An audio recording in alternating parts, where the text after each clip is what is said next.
I'm Nicole Burley. It's Thursday, August 5th. This is Rush Hour. Those top stories in just a moment, but tonight we are also following the growing debate over masks in schools. Some states requiring them as students head back to class, others banning schools from putting mandates in place. The Secretary of Education weighing in today. And time running out for New York Governor Andrew Cuomo. The state assembly says an impeachment probe is nearing its end. And some new details tonight about the Navy sailor who set fire to a massive warship.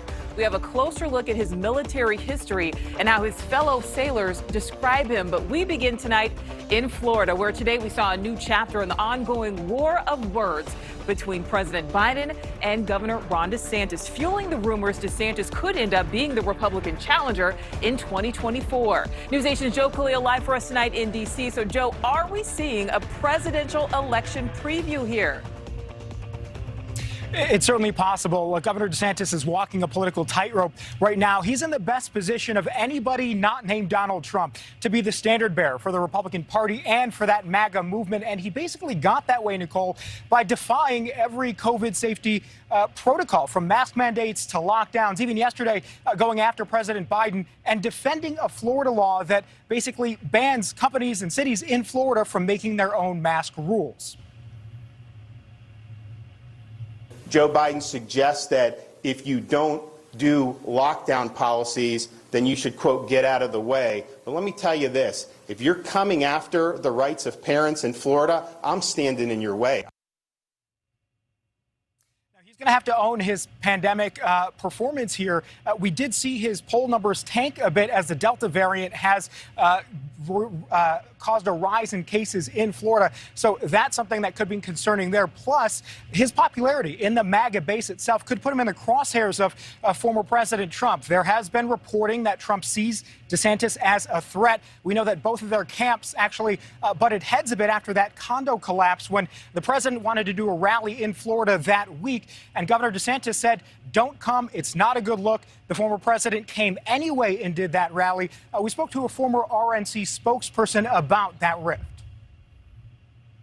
Ron DeSantis is politically smart enough to know that he needs to stay close to Trump and he needs to stay in his good graces until he has secured that position and been reelected in Florida. I totally believe that he will have to separate after that point, but then he's also in a much stronger political position to be able to do that. And Nicole, in a straw poll at CPAC, the conservative basically gold standard for their conferences, President Trump did poll highest with about 70% to be the front runner. DeSantis came in second, but a distant second at just 20%. All right, so Joe, talking about the former president there, how about the current one, though? Has President Biden weighed in on Florida Governor Ron DeSantis? He kind of did. He kind of didn't, Nicole. He got a question today about the remarks that DeSantis had made, and President Biden's response today to that was, Governor who? So clearly this may continue, but sort of a Nancy Pelosi move there from President Biden. Yeah, Nicole? I would say so. I'm quite sure he knows who Governor DeSantis is. All right, Joe, thank you. We are monitoring the ongoing flight delays for Spirit Airlines passengers, plus are Andrew Cuomo's days in office numbered. But right now, we turn to the latest in the ongoing mask mandates fight in schools. News Station's Janelle Fort live for us tonight in Atlanta. So, Janelle, we know the Education Secretary now weighing in.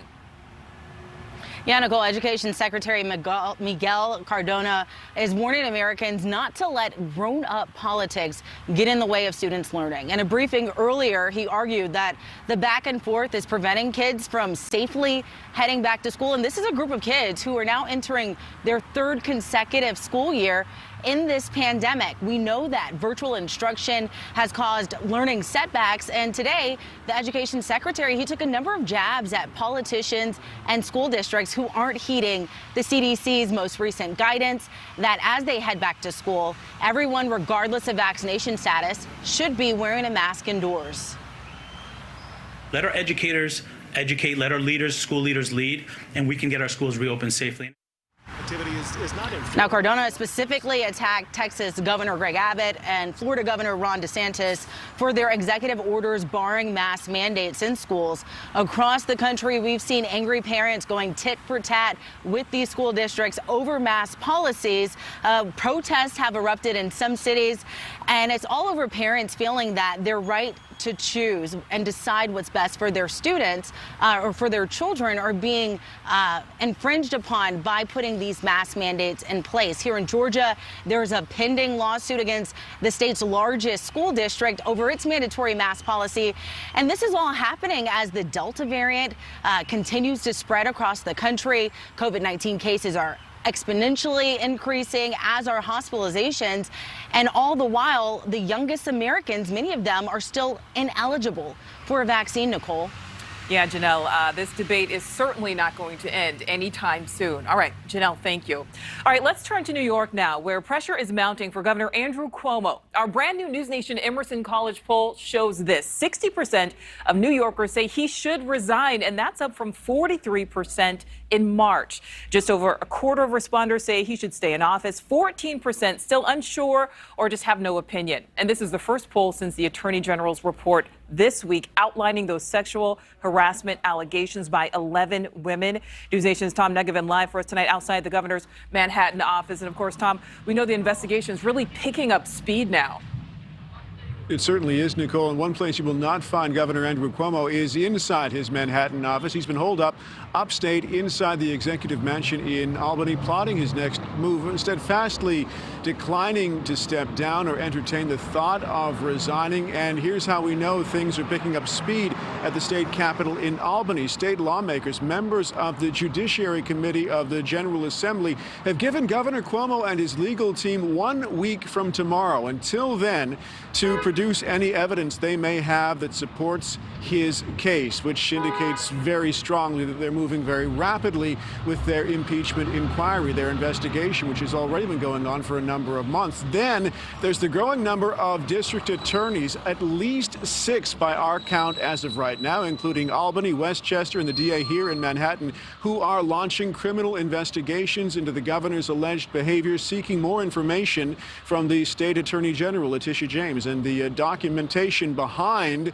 her independent investigation, which indicates that at least 11 women were sexually harassed by Governor Andrew Cuomo, that his administration actually created a hostile work environment for women and even retaliated against one of his accusers, Lindsey Boylan, for coming forward. Some of the strongest condemnation we've seen to date, though, comes from a fellow Democrat, New York City's Mayor Bill de Blasio. These two have never really been considered strong allies, but in his morning briefing today, Mayor de Blasio continued to indicate his disgust with this entire process, saying to the governor to just get the hell out of the way, Nicole. Well, Tom, I heard you say 6 district attorneys there so far. So is there speculation that more district attorneys may be filing or trying to launch investigations? That's probably the bulk of it at this point. But what's interesting about the number of DAs that we have launching criminal investigations, Westchester, for example, where the governor has a home, Albany, of course, the seat of state government, here in Manhattan, obviously, but they're also seeking potential additional victims, asking them to come forward, if not to testify, to seek counseling and help. All right, Tom, you've been following this from the beginning. Thank you so much. All right, day 5 of travel nightmares for Spirit Air passengers, as once again, the airline grounding hundreds of flights across the country. News Nation correspondent Brian Enton is live for us tonight at Fort Lauderdale Hollywood International Airport. That's Spirit's main hub. So, Brian, we know some passengers have been stranded there at this point for almost a week. Yeah, Nicole, I mean, man, it really is just a nightmare for these Spirit passengers. Again today, 50% of Spirit flights canceled. That's about 400 flights. Look at the lines outside the airport. Lines and lines of people waiting hours just to talk to a customer service agent. When you go inside, there are people sleeping on the floor. Some of the people told us they've been there in the airport since Sunday or Monday. Spirit Airlines is calling this an operational challenge, blaming the weather, but also staffing issues. What's so frustrating for these passengers, at least the ones that we've spoken to, is they say every day they wake up and Spirit tells them today's the day you're finally going to get out, but then the flight's canceled yet again. We've been stuck here since Sunday. We have not been accommodated, no rooms, no nothing. We've been stuck. We had to have our family send us money, and now we ran out of money. So where are we supposed to go? What are we supposed to do? We've been sleeping here on the floor.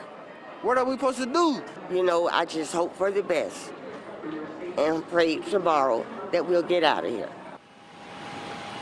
Okay, so there's been a lot of drama in the airports, and you know there's also been a lot of drama in the air with these violent outbursts from passengers. You saw the guy duct taped to the seat earlier this week. Within the last 24 hours, the FAA sending out a letter to airports telling airport police to stop giving warnings to violent passengers and to start arresting them, and also instructing bars inside the airport to stop giving to-go cups with alcohol, hoping to cut down on the number of drunk passengers. Nicole? All right, so Brian, let's go back to the passengers who are stuck there. We heard from that couple who said that they've run out of money. For the people who do have money and maybe are trying to leave, they're even having a hard time now leaving the airport. Yeah, absolutely. People were asking me today, why don't these people just get a rental car? Well, you remember, we've done the stories. There is a rental car shortage, so it's very difficult to even get a rental car. And if you can find one right now, they're crazy expensive. Oh, my goodness. All right, Brian, day 5. Thank you. We do have a notable death to tell you about tonight. Richard Trumka, the president of the AFL-CIO labor union, he died this morning. News Nation's Basil John live with reaction from top Democrats in Washington tonight. Basil. Well, Nicole, Richard Trumka rose from work in the coal mines of Pennsylvania to lead one of the largest labor organizations in the world. Now, the AFL-CIO has more than 12.5 million members. He'd been president of the AFL-CIO since 2009, and before that, he was treasurer for 14 years. Now, supporters say he ushered in a more aggressive style of leadership, and he boasted a very large list of supporters who were very powerful. Actually, earlier today, Senate Majority Leader Chuck Schumer went to the Senate floor and he said, quote, "The working people of America lost a fierce warrior." And President Biden also addressed and shared his grief. Let's take a listen now. We just learned a very close friend passed away. And he was more than head of the AFL-CIO. He was a very close personal friend. Now, before his time with the AFL-CIO, he did work for the United Mine Workers of America, organizing many strikes for those workers against coal companies. He was 72 years old, but there is no cause of death to report as of yet. Nicole? All right. Yeah, Mr. Trumka, very well known. All right, Basil, thank you. Well, in Colorado, the sheriff's office released some body cam footage showing one of their deputies being ambushed. It happened in a county southeast of Denver back in May. And in a freeze frame you can see someone waiting, all right, in the back of a semi-trailer, armed and ready to shoot at law enforcement right there on your screen. News Nation's Matt Morrow from our Denver station KDVR explains what investigators have learned about that suspect. This brand new body camera video is bone chilling. It shows the very moment a sheriff's deputy here in Colorado was ambushed in the dark of night. A warning, what you're about to see and hear is graphic and disturbing. You didn't talk to this driver at all, did you? That is the very moment Lincoln County Sheriff's Deputy Michael Hutton was ambushed, shot 3 times, with one bullet even piercing his lung and taking him to the brink of death early in the morning back on May 20th. The 3 rounds knocked Hutton off his feet. Shots fired! Shots fired! Officer down! But he mustered the strength to get back up and run to safety. Sir? Moments before that, the video shows why Hutton was called to this pull-off area in a desolate spot along Highway 40 to help a truck driver who saw someone breaking into tractor trailers. Is this your truck or? My truck. Okay. Someone else. I didn't see your doors open when I came down here. No. Neither the driver or Deputy Hutton knew the man breaking into the trucks was Tristan Ensinger, who was accused of murdering someone in Ohio just days before and was hiding in the darkness until he tried to murder a sheriff's deputy.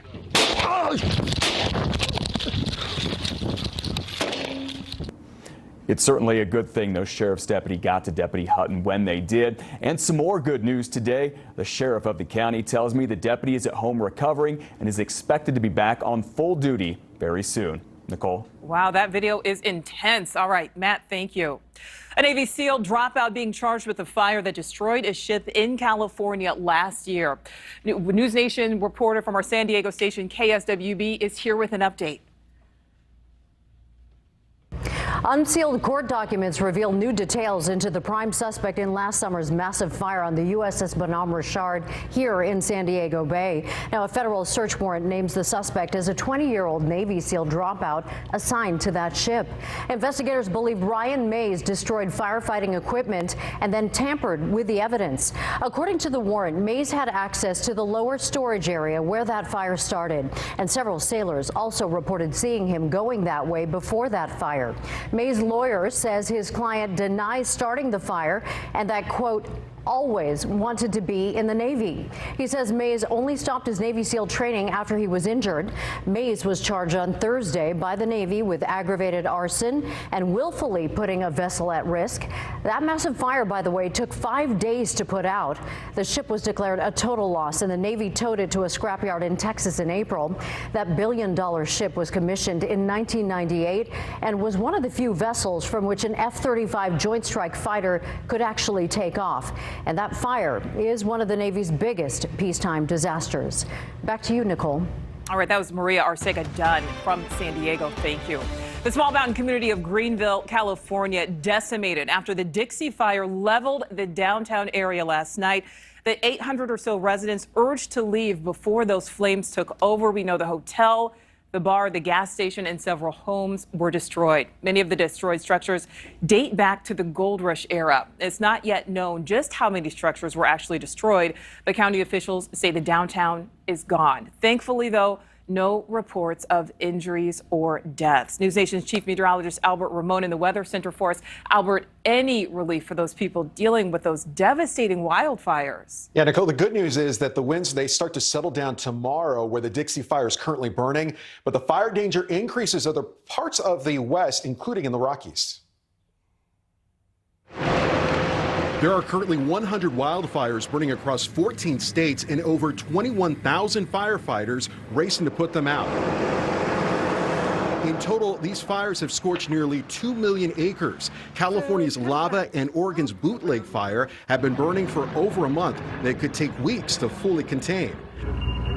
The Dixie Fire is now the 6th largest wildfire in California history.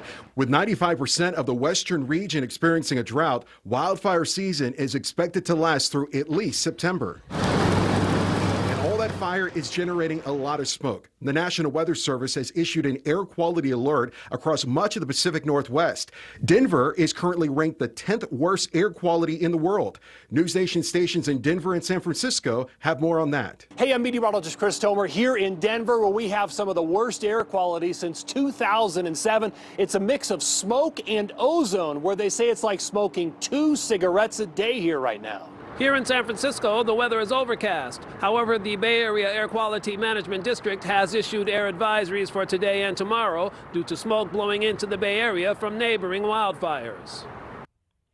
And all of this smoke generated by these fires burning out west and also in Canada. I've focused the satellite picture over the Dixie Fire in Northern California now at over 320,000 acres. What we're seeing in the last hour on the satellite picture, this is not cloud cover, that is smoke. And this fire is getting more aggressive and getting a lot stronger tonight, kind of like we saw 24 hours ago. And that's why high fire danger remains in effect. These are red flag warnings that include portions of the Rockies and much of the Northwest and portions of the West here tonight. We'll keep you updated, Nicole, here in the Weather Center. All right, Albert, thank you. Well, 3 words for you. Football is back. Tonight is the NFL Hall of Fame game and induction ceremonies in Canton, Ohio. So let's go live to our Cleveland station, WJW. Kevin Freeman, you have a preview of tonight's Steelers versus Cowboys game.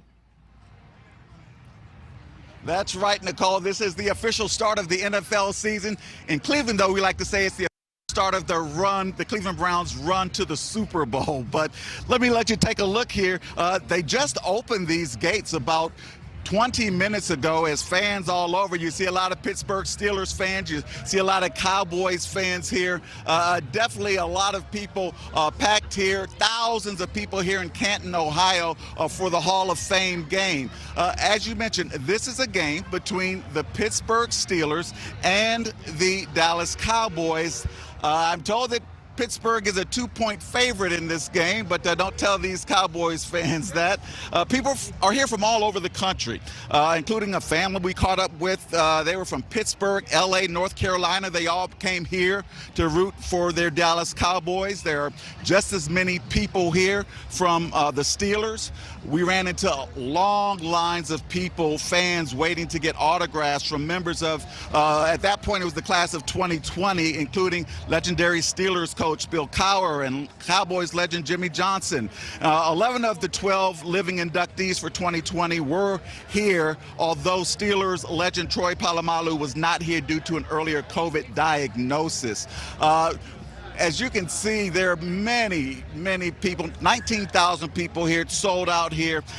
Again, as we mentioned, there are 2 classes being inducted. Because of the coronavirus last year, this ceremony was canceled, this game canceled. So this year, you will be inducting the class of 2020, which includes Troy Polamalu, legendary coach Bill Cowher, and Jimmy Johnson. Also, the class of 2021, Peyton Manning, legendary quarterback for the Colts and Broncos, Drew Pearson with the Cowboys. So that's the situation you have here. And as you can see here, there are a lot of excited fans here, just ready to get some football back and a little bit of normalcy. 19,000 people can fill this stadium. This is the Hall of Fame Stadium, Tom Benson Hall of Fame Stadium, and it's sold out. So anyone that does not have a ticket will not be able to get in, but there's just so much excitement here, especially among the Dallas Cowboys and Pittsburgh Steelers fans that are here to see one of their teams win. Oh, yeah, you Back bet, to you, Kevin. Nicole. Lots of people excited and 2 classes inducted. Lots of excitement. Kevin, thank you. Let's head on Rush Hour. New details tonight. In the movie theater double murder in California, the suspect in custody says voices in his head told him to do it. But it's who he told that to that's complicating the early stages of this trial. Plus, a mega church with international reach, a one-time favorite of several celebrities, including Justin Bieber. Now the founder facing charges he helped his dad cover up the sexual abuse of a child.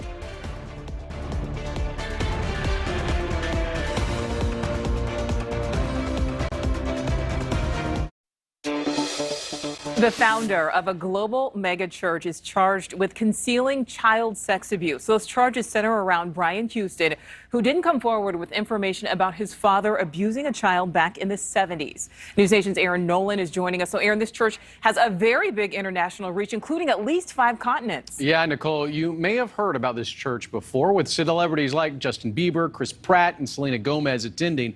And there's no doubt that Hillsong is a mega church. 150,000 people worldwide attend its campuses every week. Its music program has produced and sold 2 million albums with 70 million streams. But today, its leader is in trouble. Authorities in Australia have charged Brian Houston with knowing about his father's child sex abuse and not reporting it. According to the report, the abuse happened in the 1970s and before Frank Houston died in 2004, and he did admit to abusing a boy. As for the allegations against Brian Houston, they go back to 2015 when a government report found that he kept his silence and, quote, failed to bring that information to the attention of police. Today, in a statement, the pastor said these charges have come as a shock to me. Given how transparent I've always been about this matter, I vehemently profess my innocence, and I welcome the opportunity to set the record straight. The church also issued a statement asking that Houston be afforded the presumption of innocence and due process. And one final note, the allegations against Houston have nothing to do with the church or its many congregations, Nicole. All right, so Aaron, nothing to do with the church, but what happens now? Well, Pastor Houston is due in Sydney, Australia court October 5th. All right, Aaron, thank you for that.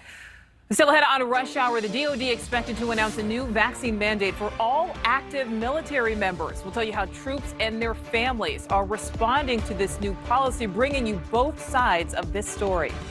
Plus, today was supposed to be the big day. We heard from Robert Durst, expected to take the stand to defend himself against murder charges, but that testimony delayed once again. We'll tell you why.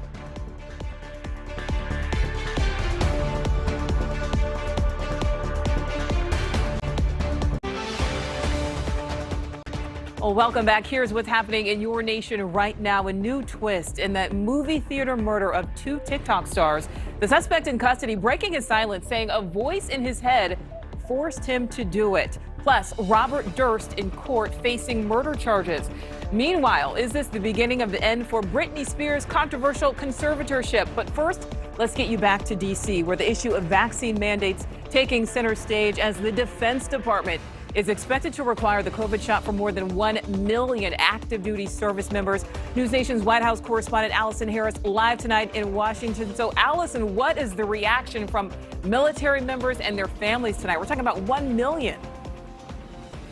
Yes, we are, Nicole. Surveys of military members and their families show that vaccines not having full FDA approval ranks high as a reason why some of them are not getting vaccinated. Dr. Fauci says that we could have that full approval in the next couple of weeks, and that could line up with shots being mandated for the military. Now, we knew that the vaccine mandate for active duty troops was coming. We didn't know that it was going to come this soon. The Secretary of Defense, Lloyd Austin, expected to make that announcement tomorrow that all active duty forces, 1.3 million service members, will be required to get COVID shots. That's about 70% of active duty troops have already received at least one shot, and that's on par with what we're seeing as the national rate among American adults. Right now, 64% of active service members are fully vaccinated, so they've received both shots, or if it's the J&J shot, just the one. Among the military branches, the Navy actually has the highest vaccination rate.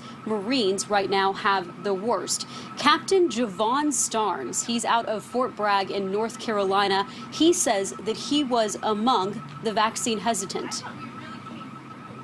I basically was not wanting to get the vaccine. However, I weighed the pros and cons of worst case scenario, I don't want to pass, and then just leave my wife, as a mother of 3 by herself.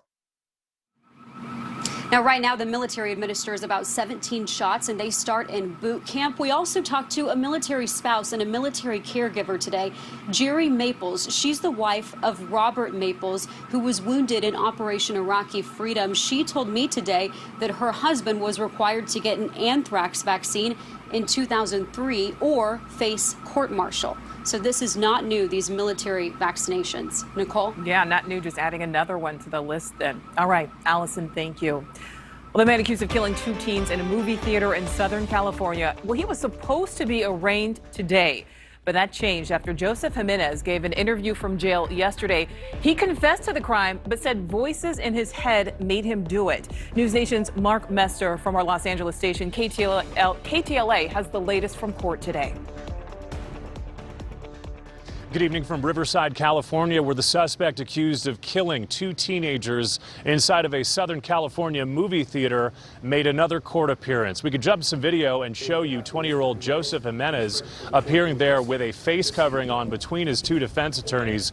He's accused of murdering 18-year-old Kylie Goodrich and also 19-year-old Anthony Barajas. Barajas was a social media star with more than 1 million followers on TikTok. Now, recent headlines came to light after an interview conducted by what's called the Press Enterprise. It's a newspaper out of Riverside, California, where a jailhouse interview was conducted. And in that interview, the suspect apparently confessed to the killing, saying that voices inside of his head are what led him to kill those 2 teenagers. He also said that he was diagnosed with schizophrenia as many as 8 months ago and stopped taking his medication. His defense attorneys were furious with that interview and the fact that it was allowed to happen. Here is what they said during a court hearing today, and then you'll be hearing from the judge shortly after. The record should reflect that at no point did we authorize that, approve that, agree with that. In fact, we've been very clear about making no comments to the press or to anyone in this case. That is a serious violation of the attorney-client privilege. The judge approved a request to ban further communication with Joseph Jimenez. His next court date is set for September 27th. If convicted, he could face the death penalty. Nicole, back to you. All right, Mark, thank you. Let's take you to another courtroom now. The murder trial of multi-millionaire Robert Durst continued today. The real estate tycoon accused in the decades-old murder of his close friend. Robert Durst in court today, accused in the 21-year-old murder of Susan Berman, found dead in her Beverly Hills home just hours before she was supposed to talk to investigators about the mysterious disappearance of Kathleen McCormick, Durst's first wife. Prosecutors say Durst shot Berman execution style to stop her from talking. Durst has long denied killing his friend, but prosecutors claim he confided in Berman, asking for her help, telling her Kathleen's death was an accident and she served as his alibi.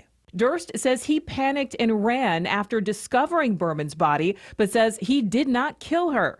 Robert Durst has been a suspect in at least 2 separate murders. He pleaded self-defense in the murder of his neighbor, and in 2003, a Texas jury acquitted him of that killing. We had very compelling evidence. His life and eccentric ways became the subject of an HBO crime documentary series, The Jinx. Durst was wanted for murder in Texas. In the final episode, while in the bathroom with a live microphone, he appears to confess to those murders. There it is. Your court. The hell did I do? Kill them all. Of course. Durst's defense attorneys say those statements were heavily edited and aired out of order. You're telling me that you would expect to produce the same kind of important memories as a close friend admitting they were involved in covering up a murder. You see a parallel there, is that correct? These are different kinds of memories, but different kinds of memories can be susceptible to contamination. Right. And that's what the whole body of scientific work demonstrates. In Ailing Durst, listening to testimony from defense witness and memory expert Dr. Elizabeth Loftus. An LA County judge has already rejected his lawyer's latest bid to end the trial because of his health. The 78-year-old has bladder cancer. So many eyes on that trial. Court is expected to reconvene Monday when Durst is now expected to take the stand. Still ahead on Rush Hour, a new twist in the Britney Spears conservatorship saga, the legal action that could finally bring this controversy to an end.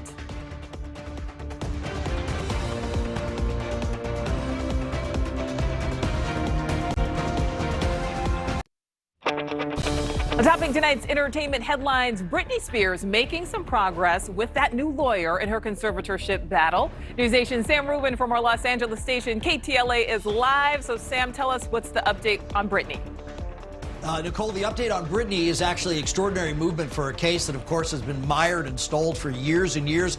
A name you should know, Matthew Rosengart. This is Britney's new attorney filing new paperwork today saying that dad has got to go. Rosengart had filed paperwork earlier, and a scheduled hearing was to take place at the end of the month in September. Rosengart says that is not soon enough. He wants a hearing to take place this month, ideally in just a few days. He wants dad out, saying that Jamie Spears' involvement continues to produce harm both financially, mentally, and emotionally for Britney Spears. Britney's own lawyer now taking actual action on her behalf. All right, yeah, sounds like there could be some progress there. Okay. Let's talk Jeopardy now. Of course, the death of Alex Trebek hit a lot of people very hard and obviously left the show without a host. But it sounds like there could be a replacement in the works. Indeed, the answer is the inside man, Mike Richards, who's the executive producer of Jeopardy and has been prior to Alex Trebek's passing, has tentatively been sort of anointed as the new host of the show. Richards did 2 weeks on the air as a host, as did many other higher profile candidates. Sony quietly making an informal announcement yesterday, all the Hollywood trade papers confirming it. We're waiting for a formal announcement that Mike Richards, who was the executive producer of the show, will now be the front man in front of the camera and replace Alex Trebek as the permanent host. Many people are saying, well, gee, because he already worked on the show, did that give him a leg up over better known candidates? And the answer would be yes. Yeah, looks like it did. Hey, good for him. All right, let's talk Taylor Swift now. And she does like to leave those hidden messages for her fans. She's doing it again with the re-release of her album Red. So has anyone decoded the messages yet?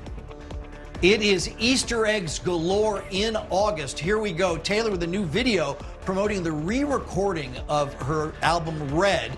And you're seeing what will pop out of that vault are word puzzles. And the word puzzles indicate, amongst other things, her collaborators as part of this album. Phoebe Bridgers will be involved, so too Chris Stapleton. One other thing that's really interesting, Little Big Town, the country band, had a huge hit with a song called Better Man. Taylor Swift wrote it. As you decode those messages, you discover Better Man is part of one of those messages. Taylor re-records her own version of the hit song she wrote. That will be part of this re-release of Red. Swifties can't wait for it. It is coming certainly this month, maybe in the next couple of days. Ed Sheeran, of course, part of the re-record of Red. Taylor's had great success taking these older recordings and essentially refreshing them. They're really good. They are really good, and love those Easter eggs. All right, Sam, also love talking to you always. Thank you so much. You bet. Thanks. Still ahead on Rush Hour, a frantic search through one Texas suburb for a 6-foot snake that escaped from a nearby home. We have an update on that search next.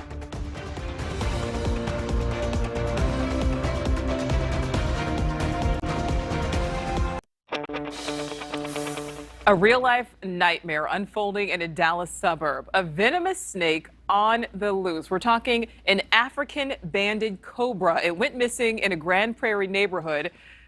Yeah, that's what it looks like. Hanging out. News Nation's Richard Matthews set out to find this snake, which hasn't been seen since Tuesday night.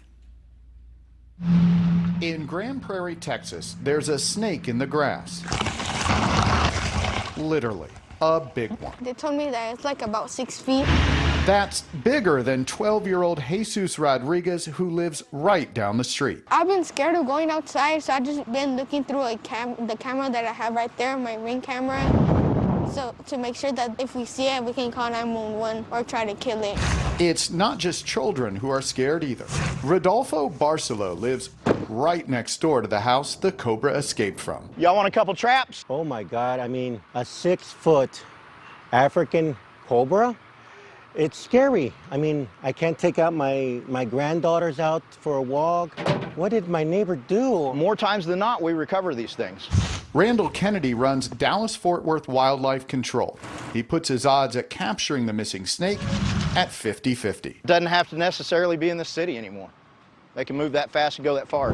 That's why he's asking for the public's help, but asking them to help carefully. Keep your eye on it. Don't let it out of your sight. We don't want it lost again, but stay at a safe distance. Get us on the phone fast.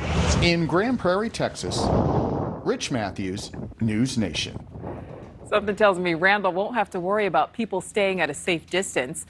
The snake's owner, though, does have a permit to keep it as a pet, but police say charges are still possible if it's determined he was reckless in letting it escape. We continue tonight live from our News Nation headquarters in Chicago. Here are some top stories we are watching right now. Pressure mounting on New York Governor Andrew Cuomo. He's accused of sexually harassing at least 11 women, among them a state trooper on his security detail. Tonight, impeachment proceedings picking up speed. State lawmakers telling Cuomo their impeachment investigation is almost done and giving his lawyers a deadline of next Friday to provide any additional evidence. The Justice Department launching an investigation into the city of Phoenix and the Phoenix Police Department over allegations of excessive force, retaliation against protesters, and discriminatory policing practices. The city's mayor praising that investigation, saying it will help with ongoing police reform measures.